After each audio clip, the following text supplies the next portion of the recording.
Today, I'll provide an overview of my new book, Value Creation Insights, a foundational understanding of how firms build knowledge and create value. By way of background, 55 years ago, I found a problem that I was passionate about. That is, a deeper understanding of how firms create value over the long term. I've been fortunate to have been able to devote essentially all of my working career to making progress on that core challenge. The end result of that work is a pragmatic theory of the firm, which is the main topic in the new book. In 1970, I co-founded an investment research firm, Callard Madden & Associates. We had a small group of large money manager clients that agreed to fund a research agenda that we controlled, as long as they judged that our research benefited the performance of their stock portfolios. My focus in the early years was on developing a life cycle framework that included a valuation model and database with extensive accounting adjustments to better measure the past performance of firms and the expectations about future performance implied in current stock prices. That resulted in the CFROI, cash flow return on investment, accounting return metric.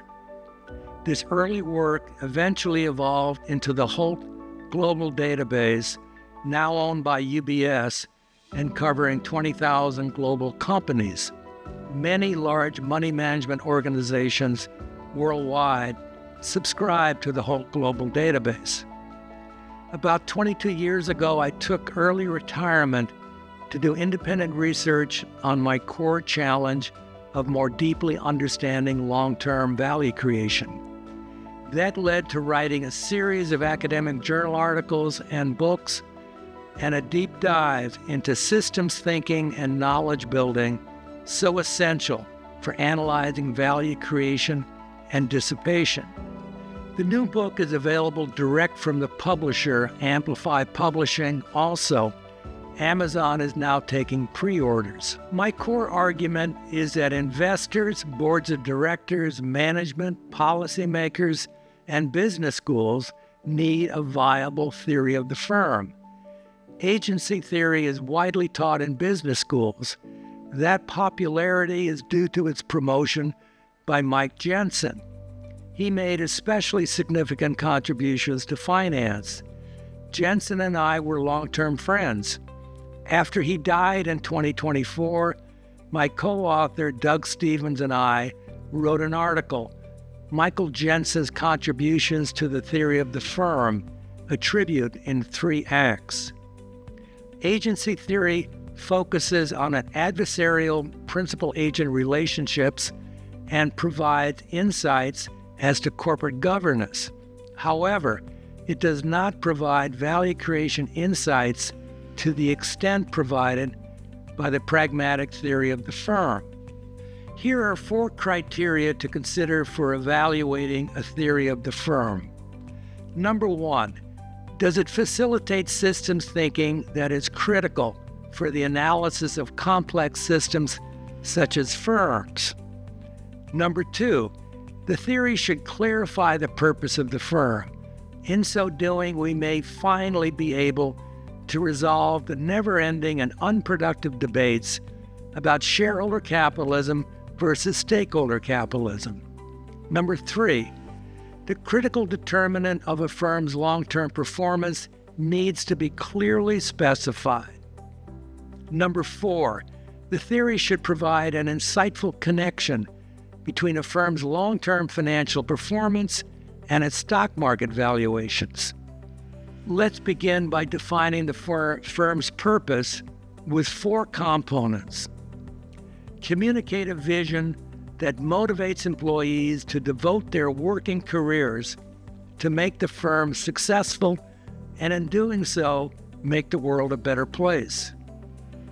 Survive and prosper through continual gains in efficiency and innovation. Nothing works long-term if the firm steadfastly fails to earn the cost of capital. sustain win-win relationships with all of the firm's stakeholders, take care of future generations, including a commitment by management and the board to focus the early design of products and services on minimizing waste and pollution in all forms. Importantly, maximizing shareholder value is best positioned not as a purpose of the firm, but as a result of the firm successfully achieving its four-part purpose. First and foremost, the pragmatic theory of the firm views the firm as a holistic system in which the firm's activities are interconnected. The beginning point is gaining clarity about the firm's purpose.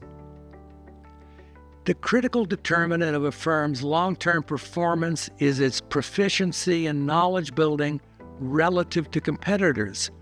Successful management nurtures and sustains a knowledge-building culture. The firm's main activities are work, innovation, and resource allocation.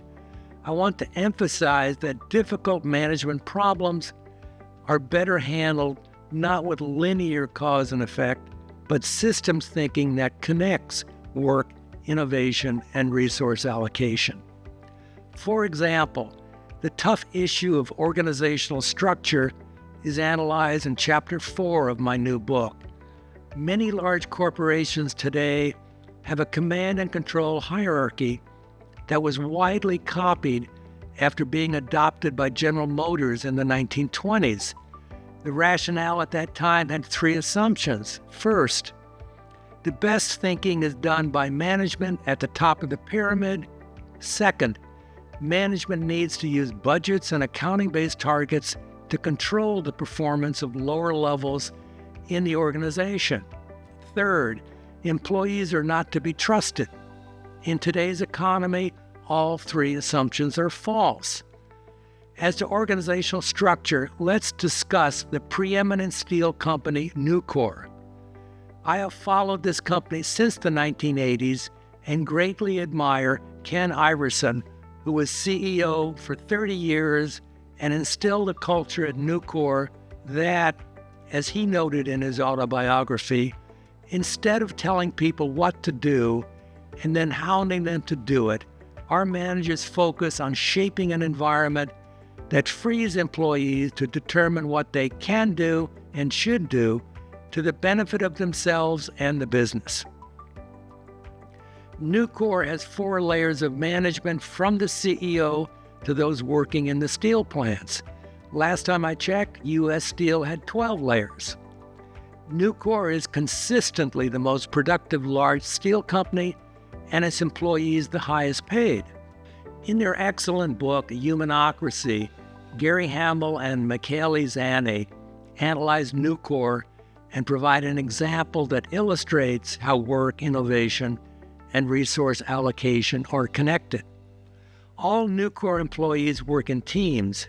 In Nucor's Arkansas plant, a team member decided to analyze the efficiency of the existing furnace shell, and that analysis showed the need for a replacement. The team requested bids, which came in about $30 million for a replacement furnace shell. They, not management, decided to design their own furnace shell and eventually work with a fabricator to deliver a superior furnace shell at a cost of only $3 million. The purchasing department was not involved, since Nucor does not have a purchasing department. This example illustrates how a systems view is essential for connecting work, innovation, and resource allocation, and the overriding importance of a firm's knowledge-building culture rooted in win-win relationships. Firm risk is defined as obstacles to achieving the firm's purpose. Interestingly, an overly cautious board of directors, hyper-focused on business as usual and improving the efficiency of existing businesses, can increase firm risk. That is due to a failure to fund innovation projects that can be costly and lead to failures in the near term, but necessary in order to successfully adapt to a changing world that is ill-suited to business as usual. The life cycle framework is an economically sound visual framework to better understand the firm's past financial performance and its likely future performance. The centerpiece is a life cycle track record that I'll soon explain with two company examples. Over a period of time, excess positive-negative shareholder returns versus the general market are explained as life cycle performance above/below investor expectations at the beginning of the period. The key life cycle concept is that in a market-based economy, a firm's economic returns, accounting returns with adjustments to approximate a cash-out, cash-in return on investment, regress toward the average or cost of capital return, and its reinvestment rate slow as the firm gets larger and faces ever more competition. This slide displays these relationships as transitional stages over a firm's life cycle. At the high innovation stage, management's top priority is to confirm or refute key business model assumptions and, if necessary, pivot to a more viable approach to deliver value to targeted customers. High economic returns and high reinvestment rates are the hallmark of a commercially successful startup. Competitors are attracted to this opportunity, and so begins the competitive fade stage. The subsequent fade of economic returns towards the cost of capital and slowing reinvestment rates quantify how the firm is performing relative to competitors. Management's top priority is to build or acquire new capabilities to expand beyond the comfort zone of their existing businesses. Amazon's founder, Jeff Bezos, noted that if Amazon was fixated solely on current capabilities, they never would have developed Kindle that required a new capability to build hardware devices.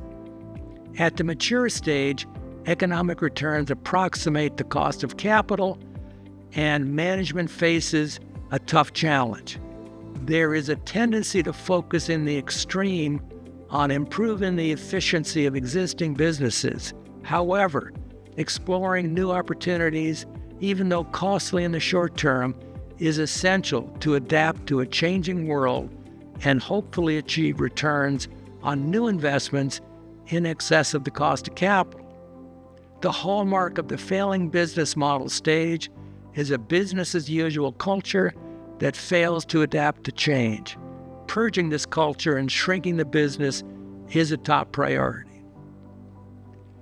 If you conclude that decision-making by management and boards on allocating resources to the firm's business units would benefit from life cycle track records for each business unit, you would be right.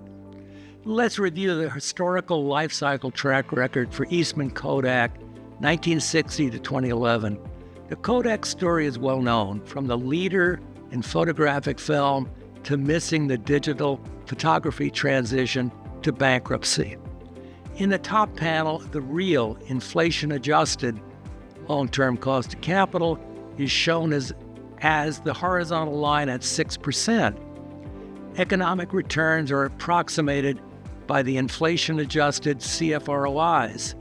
Note that inflation-adjusted data are critical for historical analysis over time periods of varying inflation rates. In the left-hand side of the top panel, we see Kodak's CFROIs surging well above the cost of capital during the 1960s and the early 1970s, primarily due to its popular Instamatic camera. The middle panel displays reinvestment rates as real asset growth rates, and the lower panel plots a relative wealth index that is a rising trend when a stock outperforms the S&P 500, as in the 1960s and early 1970s, and a declining trend when underperforming the S&P 500, essentially most years since the mid-1970s to bankruptcy in 2011. Key question: what is the foundational cause of Kodak's transition to a mature life cycle stage, followed by the failing business model stage, and finally bankruptcy. The foundational cause was a failed knowledge-building culture wedded to past successes and unable to adjust to a changing world. A young Kodak engineer, Steve Sasson, invented digital photography and summarized his meetings with management. They said it was interesting, but we are a film company. Management's worldview blocked them from seeing and adapting to a new world of digital photography. One conclusion is that we need a mental model of the knowledge-building process to facilitate a deeper understanding of a firm's culture. Let's view the mental model as a knowledge-building loop. Our knowledge base consists of assumptions of varying degrees of reliability. We take actions to achieve our purposes. Our worldview consists of strongly held ideas and beliefs that shape how we see the world. Our perceptions are heavily influenced by past experiences. Note that our brains have evolved not to promote accuracy, but to promote survival. When we perceive a car as bigger, we automatically perceive it as closer, an assumption that has proven to be especially useful. We take actions with consequences that provide feedback that confirms or refutes our assumptions. Shown on this slide are 3 useful habits related to knowledge building. Systems thinking is imperative for analyzing how firms create value. Language provides a pathway to dig deeper into assumptions behind the words that may no longer be reliable. In the new book, I use the term constructive skepticism to represent a desirable way of thinking to build useful knowledge. A key application of constructive skepticism is in asking better questions. For example, in 2008, 2 young entrepreneurs asked the question, "What is a hotel room?" That led to them founding the highly successful company Airbnb.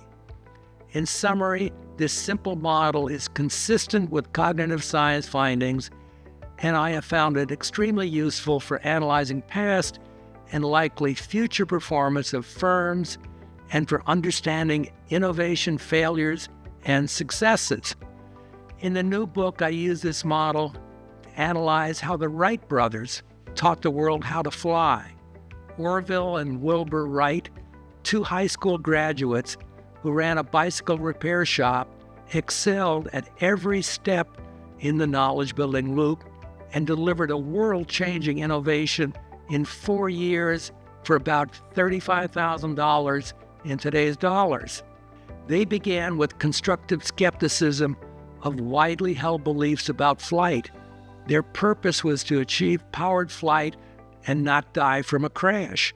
Consequently, they spent considerable time accumulating data and testing hypotheses using kites and gliders. Importantly, their worldview differed from their competitors who strongly believed that stability was the most critical variable. In contrast, Orville and Wilbur viewed pilot control as the most critical variable. Keep in mind that a bicycle is inherently unstable, but becomes stable as the pilot, that is the rider of the bicycle, learns to control the bicycle. They always perceived problems in the context of relationships within a holistic aircraft system. As to actions and consequences, they were skeptical of conventional assumptions about lift coefficients and derived their own data. They built a makeshift wind tunnel from wooden planks and a fan and obtained far more accurate lift coefficients. Their continual experimentation provided feedback that guided improvements in the overall system. This fast and effective traversing of the knowledge-building loop culminated with the successful demonstration of the Wright Flyer on December 17, 1903.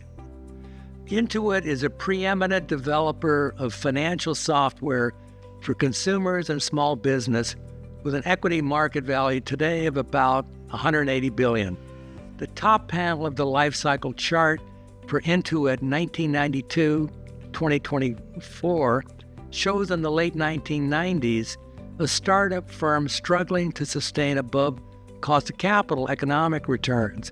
Over the next 25 years, the firm delivered increasing CFROIs significantly in excess of the cost of capital, and that is exceedingly difficult for a large firm to achieve. The lower panel shows a tenfold outperformance of the S&P 500 over the last 25 years as the firm continually exceeded investor expectations. The key to this stellar performance is a culture of knowledge-building proficiency. Brad Smith, CEO from 2008 to 2018, summarized the firm's culture. Job one in creating a culture is building a purpose-driven culture. Our vision is to improve our customers' financial lives so profoundly they can't imagine going back to the old way. A rapid experimentation culture cuts through hierarchy, creating an environment where everyone can innovate. In the startup years during the late 1990s, Intuit was struggling with CFROIs well below the cost of capital and introduced QuickBooks for small businesses. Microsoft then introduced a competing product, Microsoft Money. Why was QuickBooks so well received by customers that Microsoft eventually exited the market, enabling Intuit to accelerate its value creation journey? Microsoft hired PhD engineers who specialized in evaluating software products. They sat in their offices with Microsoft Money on their computers and wrote reports. Intuit software developers spent extensive time with customers watching them use QuickBooks and thereby generated feedback that often showed subtle ways that original design assumptions were faulty. This led to fast and effective traversing of the knowledge-building loop and product changes that made QuickBooks indispensable to customers. As I mentioned earlier, a firm's knowledge-building culture is a critical determinant of its long-term performance. There are 3 articles available from my website, learningwhatworks.com, that I'll briefly discuss since they are relevant to the future advancement and implementation of the pragmatic theory of the firm. Keep in mind that I view the pragmatic theory of the firm as a foundational platform that improves by incorporating important ideas of others about long-term value creation. The first 2 articles were written with my co-author, Doug Stevens, who is the Deloitte Professor of Accounting at Georgia State University. One of his recent books is Social Norms and the Theory of the Firm. Extending the pragmatic theory of the firm with shared values and social norms is the lead article in the summer 2025 issue of the Journal of Applied Corporate Finance. That issue contains 10 of my articles written for this journal beginning in 1992. This article addresses how shared values and social norms can result in trust, which is a prerequisite to nurturing and sustaining a knowledge-building culture.